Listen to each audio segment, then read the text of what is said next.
Hey guys, what's going on? It's Coach Brady here with the Unapologetic Sports Network, and I'm here to talk about things that NBA fans don't know about officiating and rules of the game. All right, so I thought that I would, make this video today because a lot of NBA fans really don't understand, you know, what really goes on with officiating in the NBA, let alone even fans of Division One schools with the March Madness tournament going on, obviously coming to a close, but still with the Final Four. And officiating on that level, and then obviously officiating in high school and your local areas as well, middle school games included. I have been on all three facets of the game as far as been a player, played in high school, played all 4 years of high school, been a coach, coach 3 years of freshman basketball, and then now I am currently a referee and I officiate the game on the middle school and high school level. Also do little kids, but that is irrelevant in this case.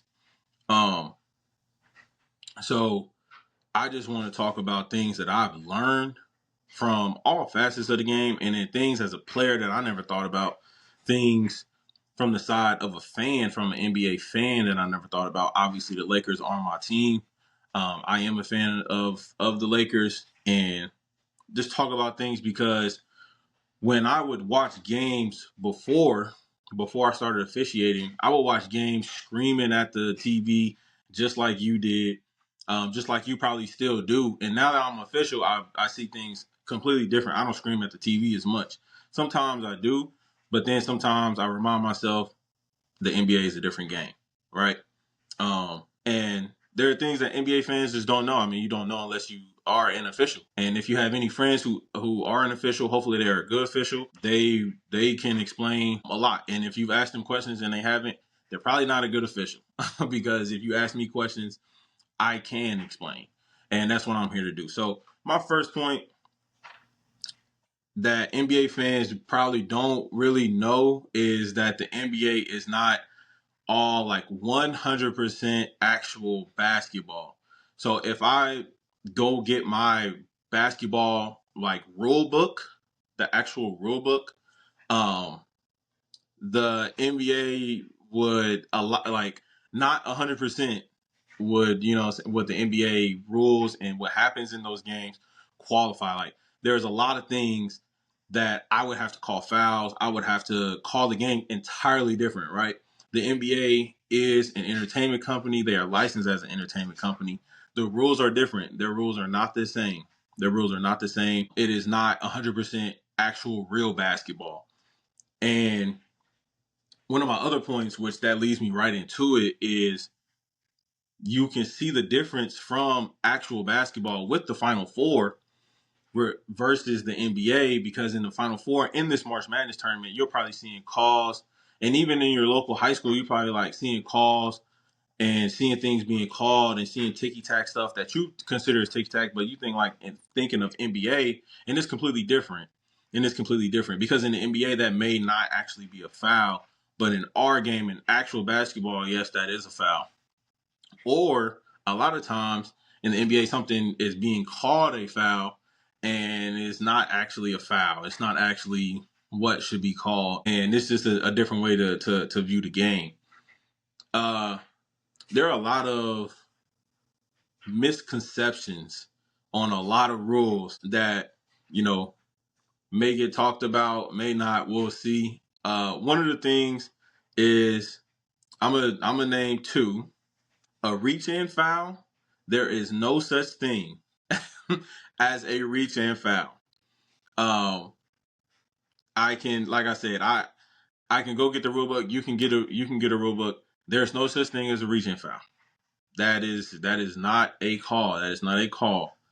That is not a call. There's no such thing as a reach in foul. If you find some other way other than on a pass play, other than on a pass play, but if you find some other fascinating way, if anybody can find some kind of fascinating way for on-ball defender to steal the ball from the ball handler without the act of reaching in for the ball, right? Please let me know.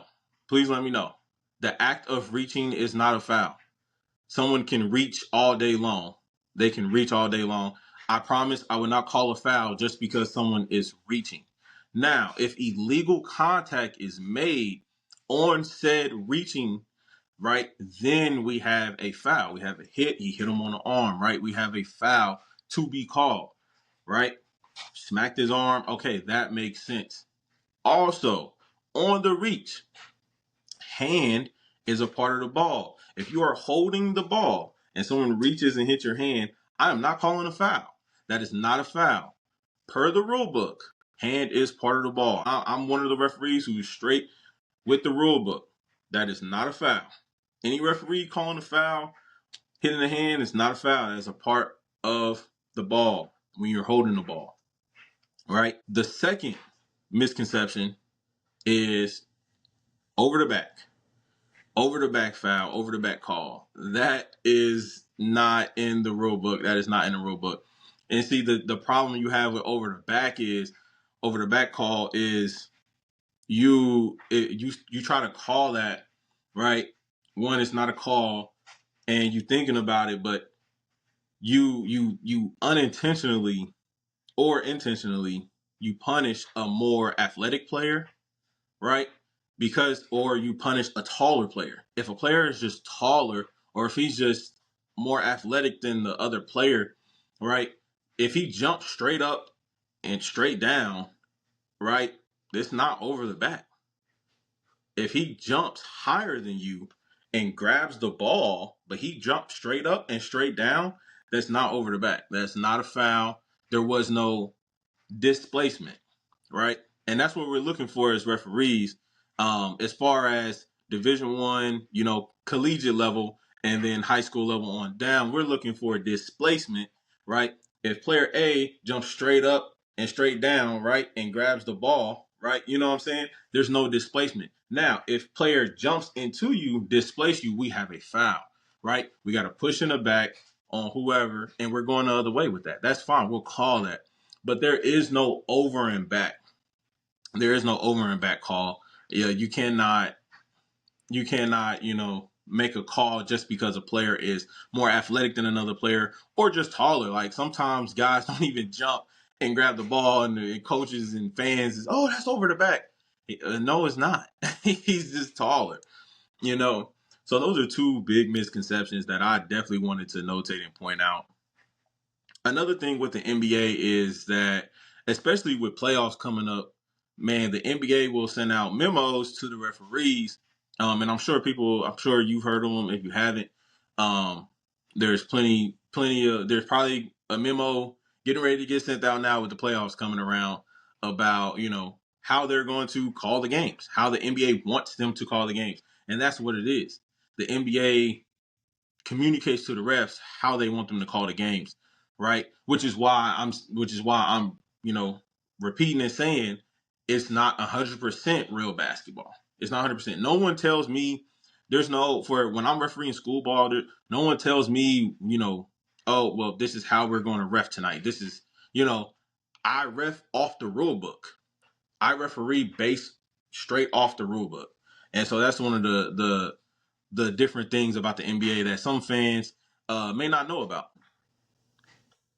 Another one, another one that I want to talk about, I have written down here. Just the next time like that you're out going to watch, your kid, local high school, maybe if you're going to a middle school game or you're helping out at a middle school game or something, right? If you're watching a collegiate game, especially like I said with March Madness, if you just recently watched one, pay attention to how the officiating is done on those levels. Pay attention to how things are being called on those levels. And then the next time that you watch an NBA game, really notice the difference.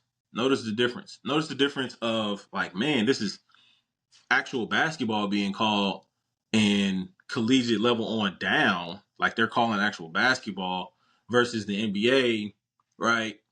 Is it being called as actual basketball, right? 100% of the time. Let me say that because I would probably say around 80% of the time the NBA is calling the game as actual basketball. But there's just so much misdirection and misconception that happens with the NBA. So those are a couple things that I wanted to talk about today. Was those misconceptions and stuff like that. The NBA is still a great game. It still has really great quality. I think I think in the next few years, the officiating these next few years to come, the officiating will start to get better as too many fans have may complain about it. Too many teams. It's becoming too much of a topic. And for those of you who are officials, and for those of you who are not, the thing with officials is we don't want to be talked about, right? If I leave the game and and man, the coach is like, man, I didn't even know you were there. Perfect. That's how it's supposed to be. You shouldn't even know I'm here. You should just be coaching your team. Like that's how it's supposed to be. Fans, a parent or something from a kid is like, man, I didn't even realize that we had referees, or I don't you don't get remembered. You like obviously we know referees are there. We call the game so well, you either get a compliment or what I'm saying, parent, or the coach doesn't remember you. That's how you want it to be. That's more of what you want. You do not want a coach to remember you. So if there's a referee you can't remember, there's probably a reason why. That probably was a really good referee. If there is a referee you can remember, there's probably a reason why, right? Right? Just think about those things. So those were things regarding the NBA that I wanted to talk about today. I hope you guys learned something here today. If you have any questions, leave them in the comments or anything like that. We can always talk about it. DM me. Like this, subscribe to the YouTube page, Unapologetic Sports Network, and I hope you all have a great day.